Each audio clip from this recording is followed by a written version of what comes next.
Subject కి ఒక teacher ఉంటారు, అన్ని సబ్జెక్టులు నన్ను చదవమంటారు. ఇంత చిన్న బుర్రలో అన్ని ఎలా నింపాలి?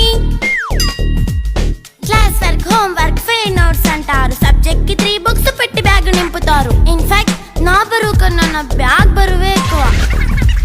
క్వశ్చన్లు, ఆన్సర్లు, సర్ప్రైజ్ టెస్టులు అన్ని దాటుకొని మళ్ళీ స్కూల్ వ్యాన్ ఎక్కేసి అమ్మయ్య ఇక ఇంటికి వచ్చేసామనుకుంటే మార్క్స్ తక్కువ వస్తే చెయ్యాలి అసైన్మెంట్. రిపోర్ట్ కార్డ్ చూపిస్తే ఇంట్లో ఉన్న పనిష్మెంట్. హోమ్ వర్క్ చేయమంటూ మమ్మీ చంపుతుంటుంది. ట్యూషన్ టైం అయిందని డాడీ తరుముతుంటాడు. డాన్స్ క్లాస్ కి వెళ్ళమని తాతయ్య తిడతాడు. స్నాక్స్ తిని వెళ్ళమని నాన్నమ్మ ఆపుతుంది. ఇక అన్నీ అయిపోయాక కాసేపు టీవీ చూద్దామంటే మమ్మీ ఎంట్రీ ఇచ్చింది. బెడ్ ఎక్కమంది. చిన్న నాప్ తీసేలోపు తెల్లారిపోయింది.